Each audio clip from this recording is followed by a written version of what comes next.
L'imperialisme!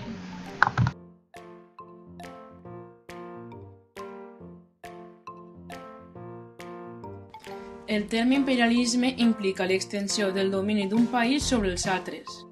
El país que colonitza és la metròpoli i les colònies són els territoris colonitzats. L'imperialisme no era un fenomen nou, perquè en l'antiguitat hi va haver grans imperis. En els segles XVI i XVII, Espanya i Portugal van ser els imperis més importants, però en el segle XIX l'imperialisme va assolir una dimensió nova. L'expansió imperialista del segle XIX va tenir protagonistes nous. La Gran Bretanya i França van ser les principals potències colonials.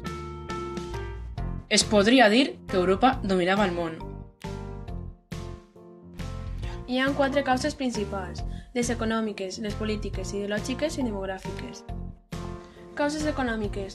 Davant l'augment de la producció i la riquesa que va acompanyar les revolucions industrials, les colònies es van convertir en mercats on es venien els productes elaborats a la metròpoli. D'altra banda, es colonitzaven els territoris rics en recursos naturals, on s'obtenien primeres matèries per a les indústries a preus molt baixos. Causes polítiques. L'expansió territorial colonial també va servir per augmentar el prestigi mundial d'un país i enfortir l'orgull nacional entre els seus habitants.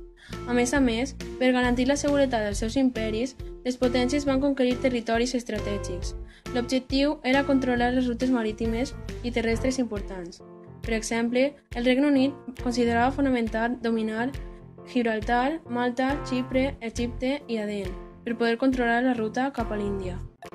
Causes ideològiques. Els occidentals estaven convençuts que la raça blanca era superior i que això els donava el dret a dominar altres pobles que consideraven inferiors.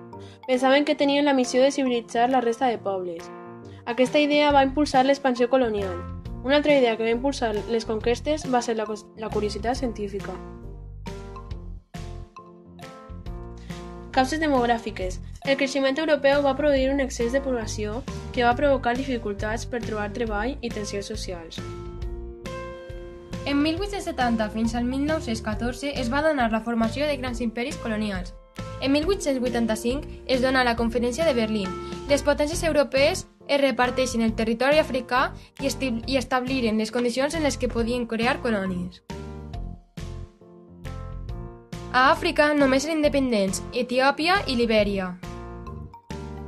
A Àsia hi havia grans imperis, l'otomà xinès i el persa, sense conquistar, però cada vegada més controlats pels occidentals.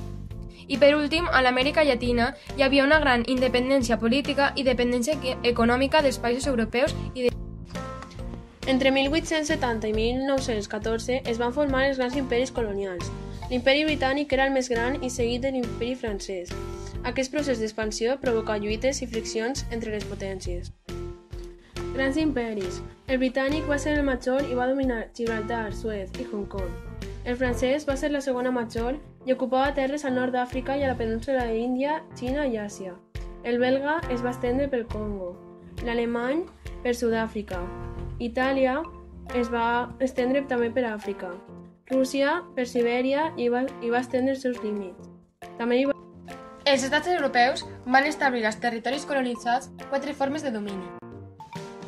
Les colònies estaven sotmeses a la sobirania de la metròpoli i eren governades per funcionaris sota la direcció de governadors generals i de l'exèrcit mantenia l'ordre. La finalitat era l'explotació de recursos naturals per part de les grans companyies. Els indígenes treballaven en condicions de semiesclavitud, en les plantacions o mines. Protectorats. S'estableix on hi havia una administració autòctona. Amb el títol d'estatut colonial, aquesta es col·loca sota tutela o protecció de la metròpoli. Les autoritats indígenes segueixen ocupant-se de la política interior o local. De poblament. Consistien en l'establiment d'emigrants europeus com a colons camperols en granges, desplaçant la població indígena o fent-la servir per a mà d'obra barata. Concessions.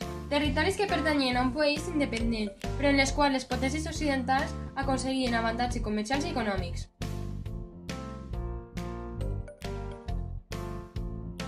Conseqüències. Per a les colònies no es respecten les fronteres naturals, es destrueixen les cultures colonials, esclavització de població, mesures al comerç i creació de carreteres, ferrocarrils i hospitals. Per a les metròpolis hi van haver grans beneficis econòmics, desenvolupament comercial, difusió de la cultura europea i competència entre països.